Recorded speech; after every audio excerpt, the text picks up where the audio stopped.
you call her Grauman, but I believe she pronounced it Grauman. And I've known her for years. Dad doesn't know that, but that's an inside joke.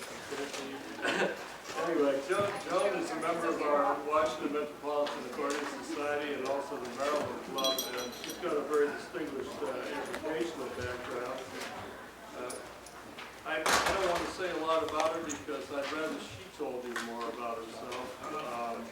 She's a fine musician, fine accordionist, fine piano teacher, pianist, and she's going to teach you a lot about ethnic music, which is a big favor of mine since I play the Russian violin, and so I love ethnic music. And Joe's going to teach you a lot about it. I'm going to drop my instrument down, but I'm too tired to plug it down. So take it away, Joe.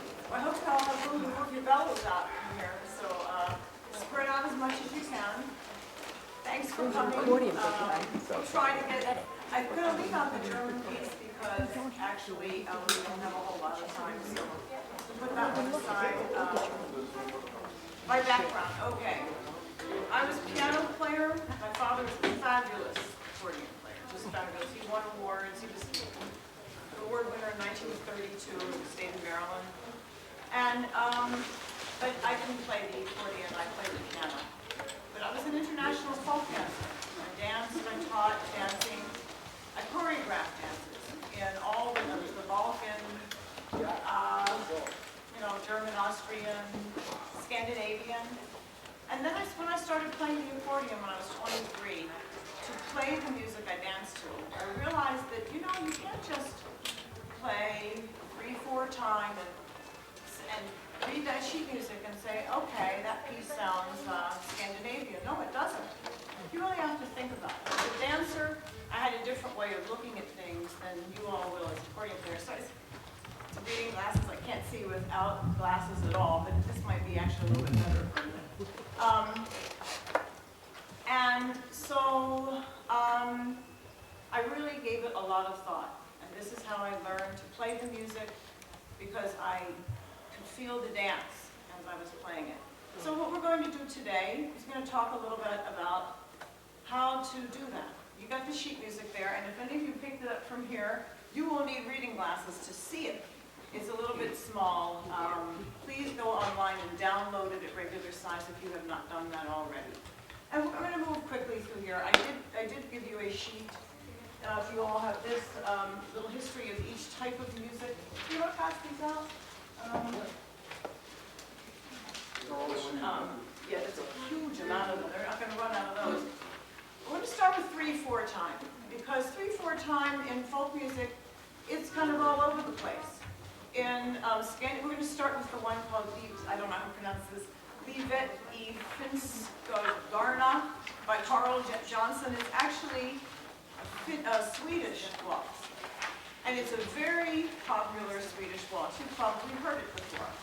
And because it's a piece of folk music, we're not going to just play it in its proper dynamics. We're also going to learn how to add a little bit of ornamentation. Folk music is very repetitive. You want to play it exactly the same way every single time. But each region, each culture has its own certain ornaments too that you will want to use. You won't want to use Irish ornaments on the Scandinavian piece, for example. So, Scandinavian music and dance is linear. It flows. You feel like flowing side to side when you play it. It's more easygoing. And unlike Italian music, most other cultures, folk music is played by often untrained musicians. So you look at this and you see these arpeggios, but they are not, you don't have to worry about playing them legato or staccato perfectly, but play them clean, because most of the time, the instruments that were used when this music was composed and created were chromatic button accordions. So a button it's easier to play, without slopping your fingers through it, because they're all right down here, you move up several octaves without moving your hand very much. So keep that in mind when you're playing these pieces. And the dance, either the dance formed from the music or the music formed from the dance. Not exactly sure which, but it's a heavy beat. Oh, standing up is difficult. Let's try this.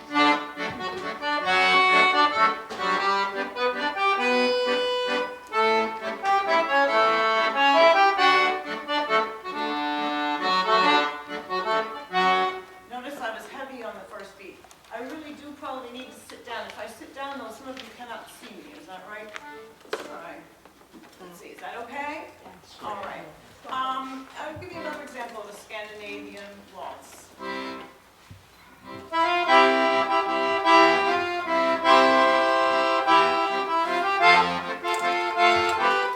That one's easier to demonstrate. You notice how heavy that first beat was.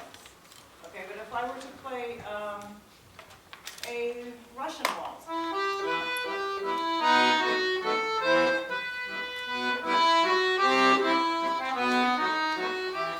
Very different feel. You're not going to hit that first beat heavy. Scandinavian's linear, easy. The steps are a little bit, can't dance with an accordion on, but they're more, you know, you're flat-footed on the ground. You're not gracefully dancing around like a ballerina. So let's all try this together. We're going to just play this piece together once through to get the feel of it.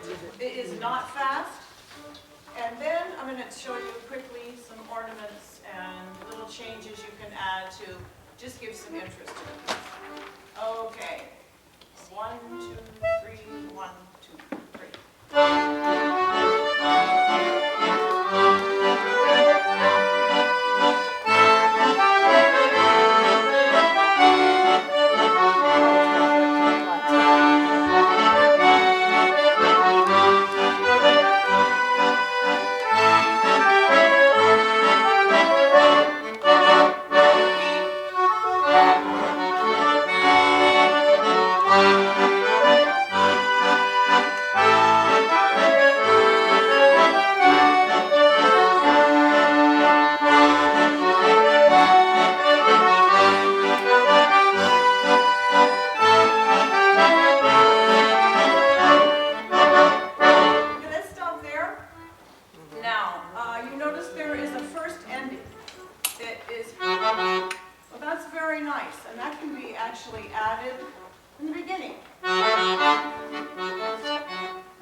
Scandinavian music, we don't do a lot of thirds, so it wouldn't be, you know, more like an open chord, an interval of sixths, for example, would be more appropriate. And it also gives it more of that heavy string feeling, because you often will have stringed instruments joining it. It wouldn't be just necessarily accordion. So let's try together. 1, 2, 3, 1, 2.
Just always hold it. Again, this would be an open chord, but you can also do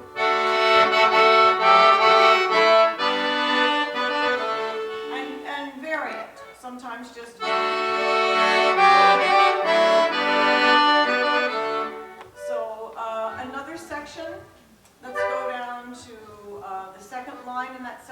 section.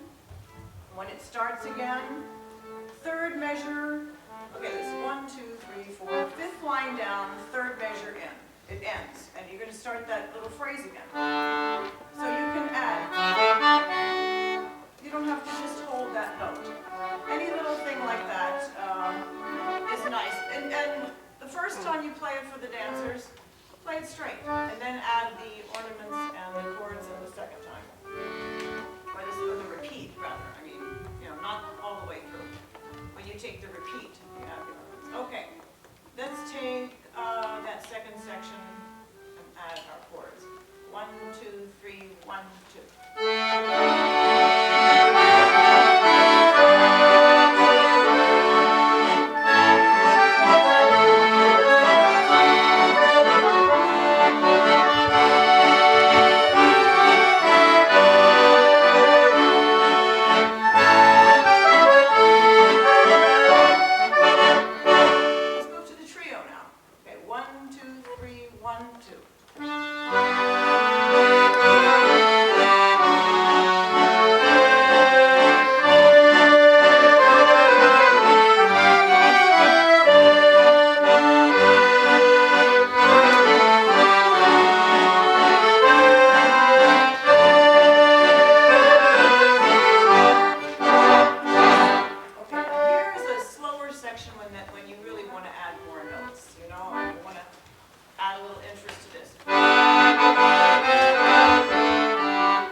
This is a Scandinavian waltz. It is just simply a waltz. There are other dances in folk culture that are done to waltz time, but this is a nice, relaxed waltz. 1, 2, 3, 1, 2, 3.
Thank you. We have a resident Austrian here. So we have, what does that mean? The yolk of bull, the yolk. Oh, bull. Yolk, Schwein, and Schwein is a swallow. Swallow, bird. Oh, okay. A bull and a bird? Yeah. Okay. The song sounds a little more bird-like, actually, than bull-like. But okay, I chose this piece. It's from a very, very old book, so it's not in AAA notation, as you will see. But it has a very nice Austrian feel. It has the open chords, and It also allowed me to use this as an example of how to play an Austrian Ländler. Okay, now I'm going to just play a few seconds of it, and then I'm going to need you in a second. Okay? We have someone here who plays an Austrian Steirischer harmonica. It's a beautiful instrument that really plays this music well. But before we move on to hearing him play, just show you the difference between a waltz and a Ländler.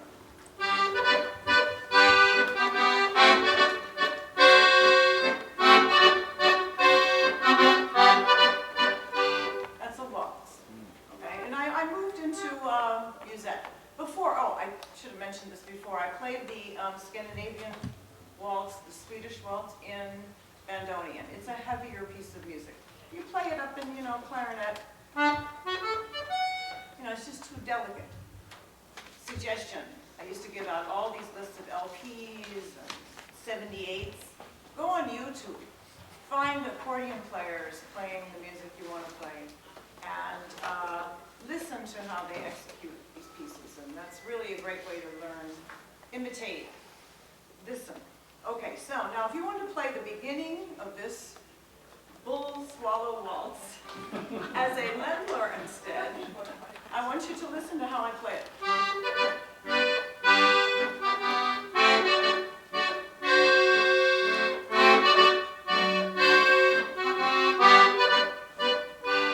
Notice a slight hesitation. It's 1, 2, 3. It's a little bit heavier on the third instead of just...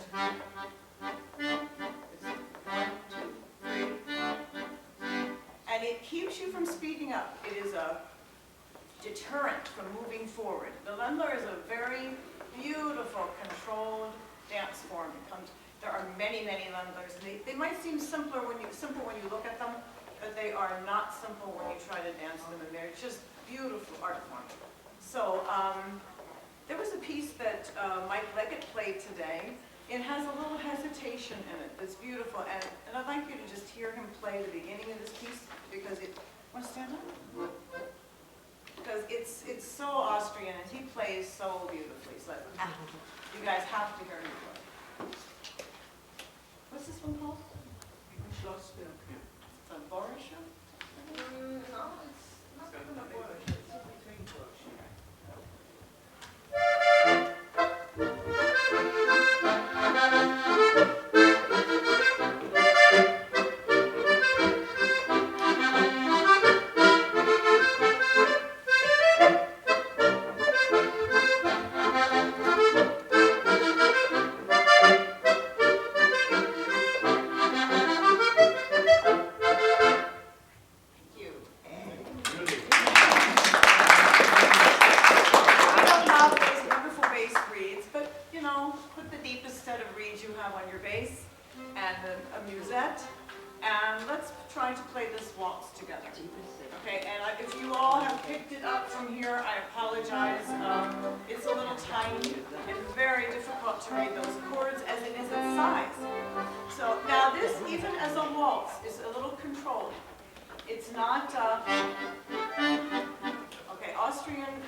Controlled, slightly heavier on the first beat, but certainly not like Scandinavia. 1, 2, 3, 1, 2, 3.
things here. This is look at that third part there. That's something you can do, and it's very Austrian. You can also do that on the second section.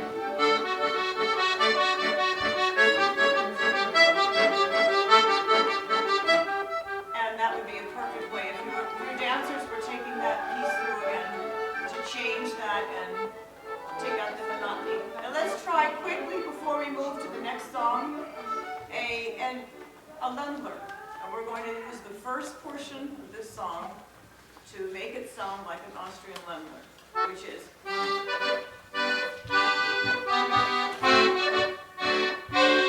You're going to slightly accent and very slightly hesitate to the third beat. Okay? 1, 2, 3, 1, 2, 3.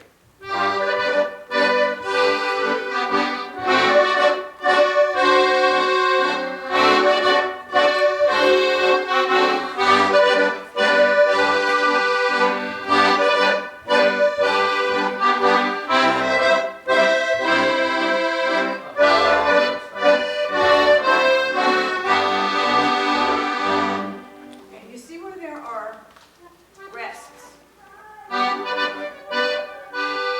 Those rests are very important. That little breath in Austrian music is very important. Try not, if you see it held, like this note, that's fine. But where there are rests, make sure you put those rests in. Okay, let's move to the eavesdropper. This is an Irish tune. Now this is in a 6/8 time. A 6/8 time is always happy music. It's like the tarantella is a playful, happy piece of music. And so are most Irish jigs. Irish music, if you've ever seen Irish step dancing, which probably most of you have now because it's really a popular thing, it's an up and down. You see the people with their hands down here. They're not all over the place. They're not side to side. Legs are straight out, which I cannot do any step dancing with my accordion on. And so the music is that way as well. Now, if you have a slightly musette instrument, you can play on master or just the musette switch or violin. But it's the kind of folk music where musette switches is appropriate. And again, this is music that would have been normally played on a chromatic button accordion. Whoa, it doesn't go with Irish music very well. Okay, and again, it's a vertical movement, unlike the Scandinavian, which was a linear movement. So it's.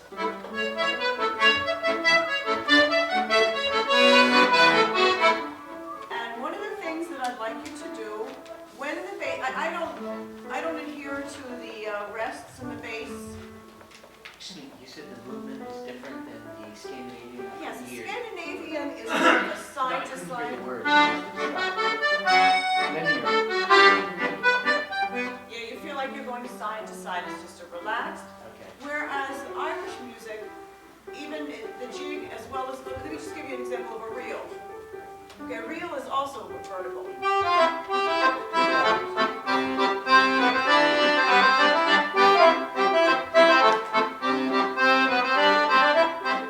See, it doesn't move side to side. I don't know how to describe it other than as a dancer. And the music is also, it has that vertical feel. You're going to accent, so it's 6/8, so it's 1, 2, 1, 2, 1, 2, 3, 4, 5, 6, okay? Another thing you can do with 6/8 time to give it interest in the bass, you can take a look at that first line. First line, and again, I would not put the rests in the bass. I feel that takes away from the movement of the dance. But to keep the bass from being monotonous, let's just do the first two measures, or the first line, just your bass.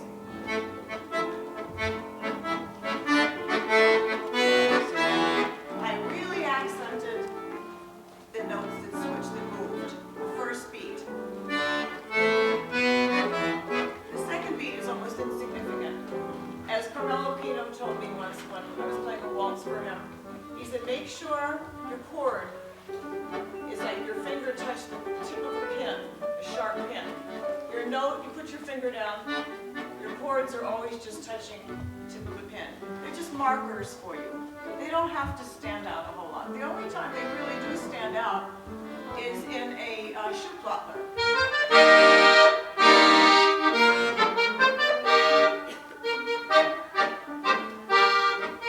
You hear the bass more. Otherwise, you don't want to hear those chords in a waltz or in a tarantella. It's just, they're just markers for you, those chords. So, I'm hoping this makes sense. But anyway, when you move to the D, A, B minor, and E, the first beat of those movements should be stronger. It gives it a playfulness and it makes it sound more Irish. If you don't do anything else other than that, if the ornaments are too difficult to execute and you want to play Irish music, you will still sound authentically Irish by keeping it light. You see that it's pretty staccato. Oh, those are fingering marks. Well, they should also be staccato marks on there. And if you put an ornament in, you don't want to put it right next to the note. Notice the first measure is that's more appropriate rather than a grace note, which is normally the next step up. So let's play this slowly together, and I'll count in 2. Because that's how you count 6/8 time. 1, 2, 1, 2.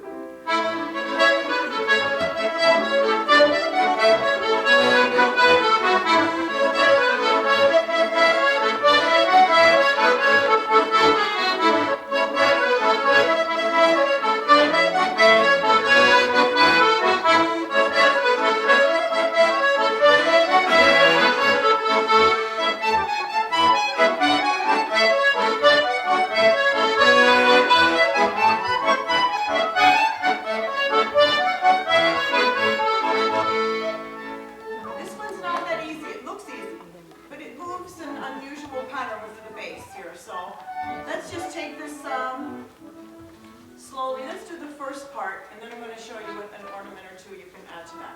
Remember, keep it light on the right hand.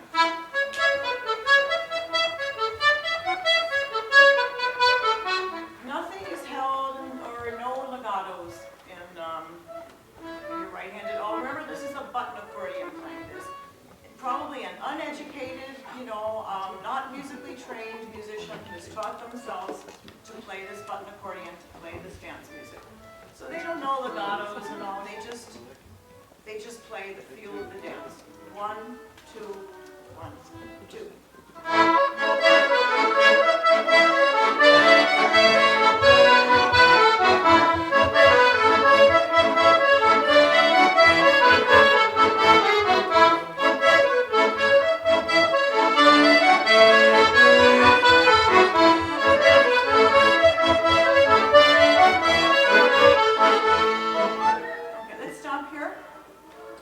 Ornament that's added on the first measure is a good one to put in whenever you can fit in.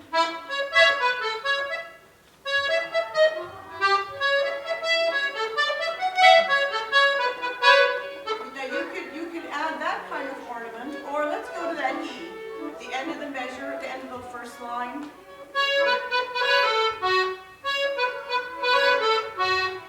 Okay, now that ornament comes before the note. Let's try that together, that first line, just the right hand. 1, 2, 1, 2.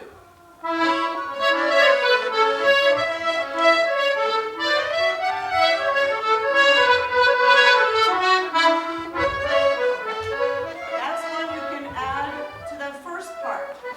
The second part of the music, you can do the same thing. The third line down, last measure. No, let me see. I'm sorry, third measure. And then you'll see on the last line, second measure goes, whoops, is that it? You can actually add that to this and the other part that looks like that. That's third measure in, third line down. The one that's that is a very nice and very Irish ornament. But wherever you feel you have time and your fingering is sitting there in the right place to add an ornament, just don't make it super quick. You want to hear it. You want to hear those notes. They're clean ornaments. They're not schmaltzy. So let's try it slowly. The piece would go slightly faster, but I want it to be clean. Your speed would be.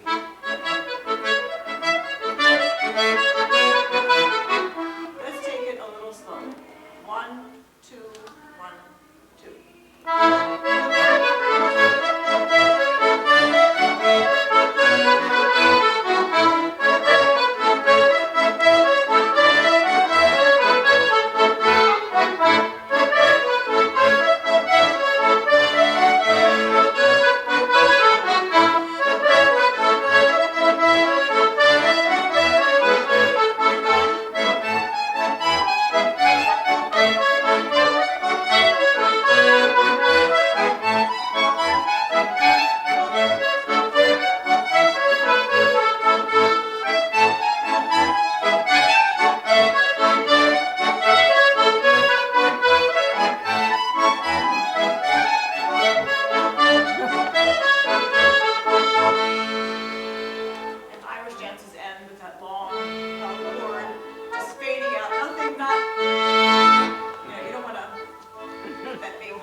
So much back in their homes in Italy.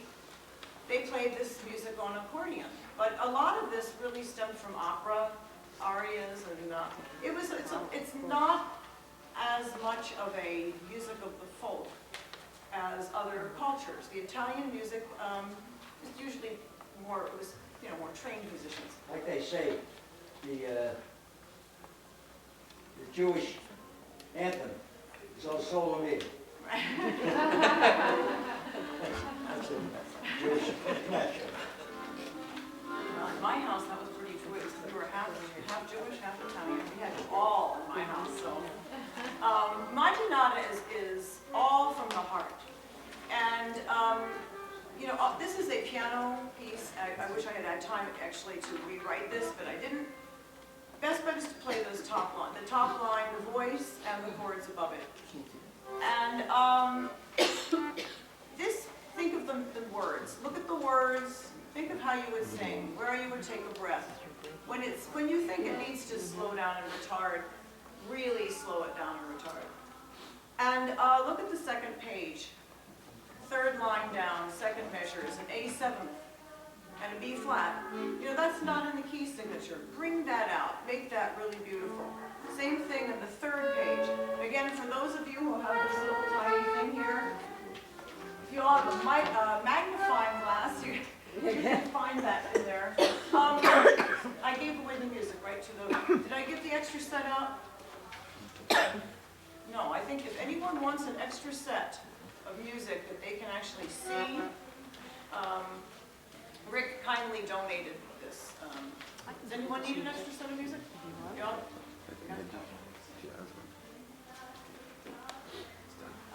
Stay there because I may have given you some of mine. But okay. All right. How about if I play it for you once, my interpretation of this, and then you join me. I think it should start on Bandonian as written. But when you get to page 154, and it's these beautiful chords, you don't want to hear them down here. It's too low, so end page 153 with a single note. Bring the chord up so that your hand is right there. I am not one to change switches in folk music. Switches are distracting. They're not folk-like, so I would suggest trying to avoid them at all costs. Sometimes if you have a 96 bass accordion, you don't have a full set of keys, you have no choice but to change a switch. But if you do have a choice, I would not do it, so, okay. Matinaga. It's a love song. He's miserable. He'll never have, he wakes up from this dream, he'll never have the girl. And at the end, he's really emotional, so.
At the end of the second page, before you start page 154, take a breath.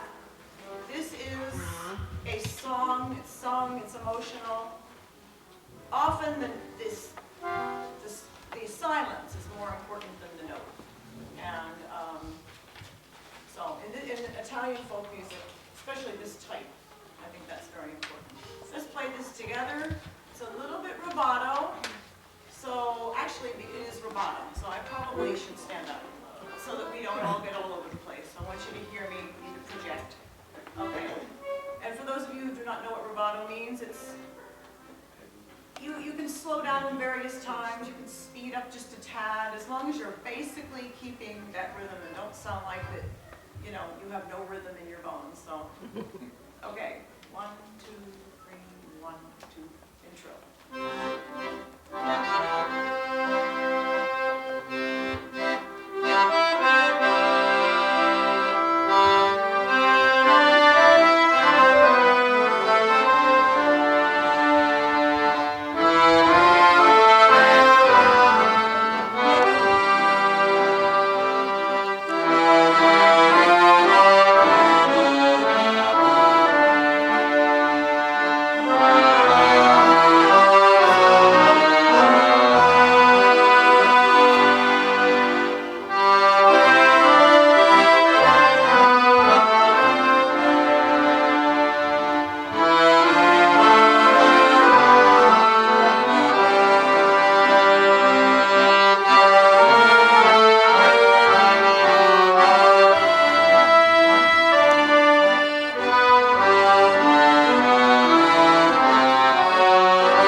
And, okay, we're gonna go on to the klezmer piece.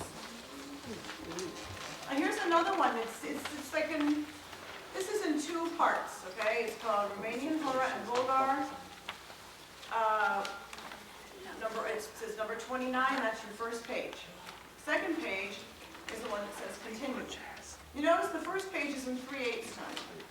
It's really basically called a doina. It's a very slow part that you can really add ornamentation to. And Jewish klezmer music is the folk music from Eastern Europe. There were professional musicians in Eastern Europe and non-professional musicians. They used to go out together and they play at weddings in various towns.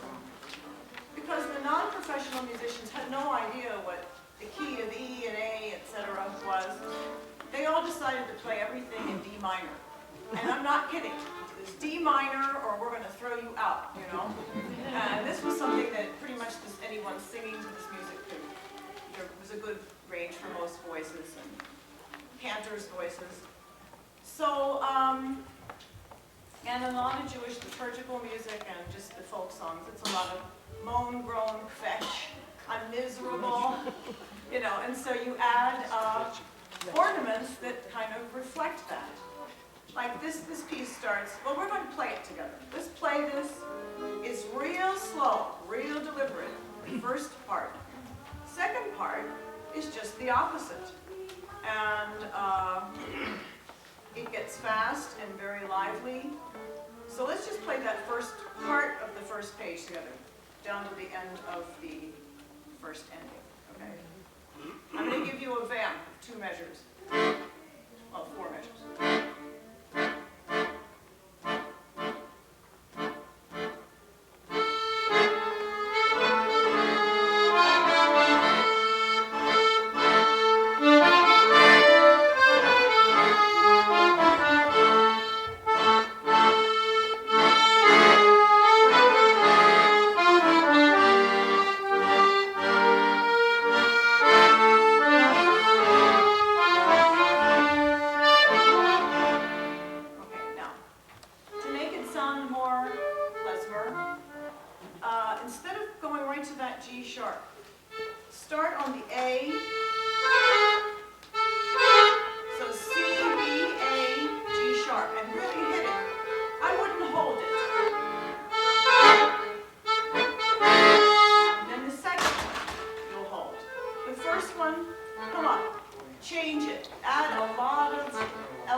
Section of the bass sometimes. For example, an Israeli piece, harmonica. So, and that's in the same measure. And it's an unusual thing to do. It's like adding percussion, because we're just an accordion. We don't have this percussion instrument, so we're going to fake it. So instead of going right to the G sharp, go.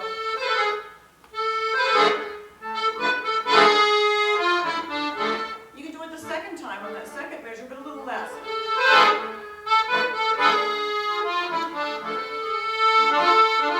And here you can add a little arpeggio. And then again, I would get off of it there. All the little elements of surprise. Best way to learn klezmer music is to listen, listen, listen. Again, I think you can find this on YouTube. Okay, we're going to do that. We're going to do the second part. And I give a suggestion for that. It's similar, so I'm just going to give you the suggestions. A, B flat, C sharp, D. This is a minor key, so you lose those minor sounds. They make excellent sounds of misery.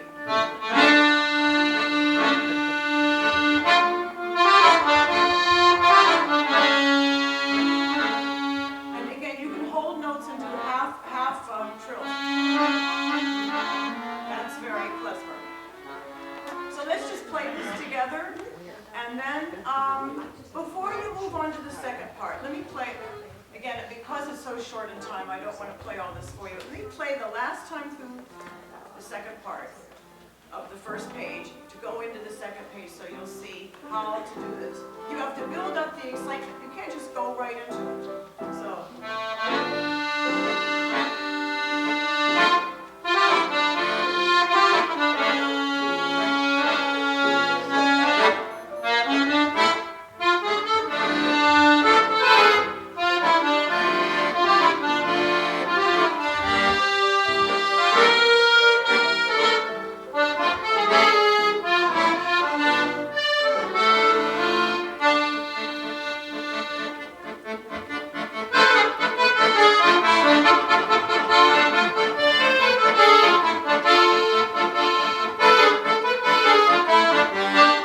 Here where I'm putting in those extra accents. That is your percussion.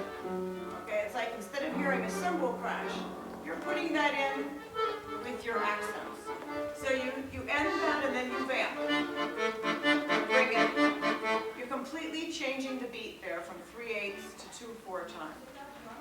So let's start slowly and do the first page together, and we'll vamp 4 measures and 4 measures, and go into the second page. And again, the ornaments are very similar in the second page. Oh, and all klezmer frelons and bulgars, which are the fast pieces, and heavy 3 beats. You can go up. I mean, you can go up, but mostly you come down. They all end that way. Okay, so start with the vamp. In D minor.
we quit? Got some takers? Otherwise we go change our clothes? Okay. And the Bandonian switch for Finnish, well, Swedish waltz. And thank you so much for coming. I'm going to say most of what I played in my life as a folk musician, which I don't do anymore, is 18 years in the folk and gypsy band. I didn't play any of this music, but for the general international folk dancing, this was the music that I would play. Okay, we got this underneath the Yvette River. Ready? 1, 2, 3, 1, 2.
So obviously Machinata was not a folk dance.